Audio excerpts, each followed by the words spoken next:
Our next guest worries the Fed could go too far still. Let's bring in Wall Street forecaster Jim Bianco, Bianco Research. Jim, great to see you in person. Go too far in what way? Because today, the baseline that he laid out seemed to indicate 25 basis points at the next two meetings. Yes, you're right. He used the magic words over time, which meant don't expect another 50 basis point cut right away. Maybe we'll do 25 and 25.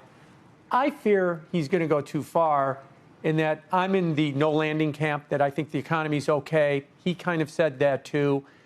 He talked about normalizing interest rates. The market thinks that's cut them all the way down to the low threes, that might be too much, and that we might stimulate too much, and we might see a resurgence of inflation, and that we're going to go too far the other way.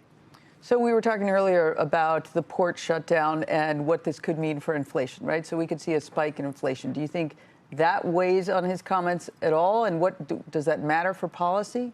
Well, the port shutdown is going to be complicated for the Fed in a lot of different ways. You're right. One, if we see that shutdown last for any significant period of time, let's call it more than 3 days, especially if it's more than a week, you're going to see shortages. You're going to see shortages in stores. You're going to see higher prices.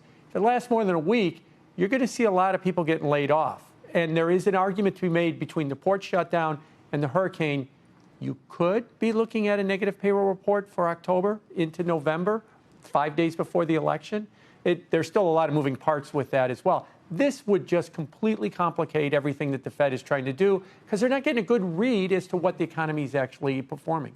What are your takes on the re-steepening of the yield curve? The historic in terms of the amount of time that was basically inverted, the speed with which we've gotten to, 20 basis points or so is interesting. What does it mean, if anything? Well, you're right that the yield curve had been the longest that it had been inverted. And I think the takeaway from that was interest rates were not that punishing. I know the Fed talked about that they were restrictive and that they were dragging the economy.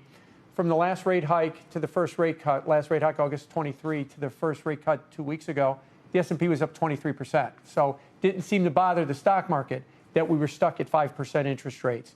The re-steepening of the rates, I think, is somewhat of a bearish signal. Bearish in that the front end of the yield curve at around 365 in the two-year note is essentially pricing in the entire move.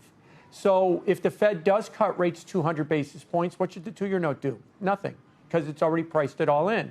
What should the back end of the yield curve do? That's where mortgage rates are set with the 10-year yield.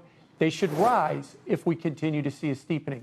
So a steepening at this time and at this setup is probably a bearish call on interest rates.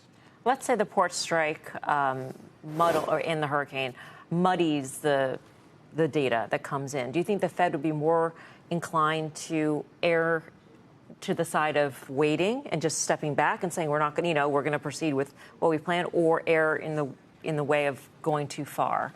I think they'd probably slow down. I don't think that the Fed wants to be viewed, especially when it comes to the inflation story. Let's remember May of 2022 was the only meeting President Biden had with Chair Powell, and he literally pointed at him and said, America, this is a guy who's going to get rid of inflation. And if you have that optic, because the Fed is political, of a big inflation number, and then they decide that they're going to ignore that and start cutting rates aggressively in the face of that, that could be not a good optic for the Fed. So I think they'd probably go 25 until they see the data settle out once we got past it.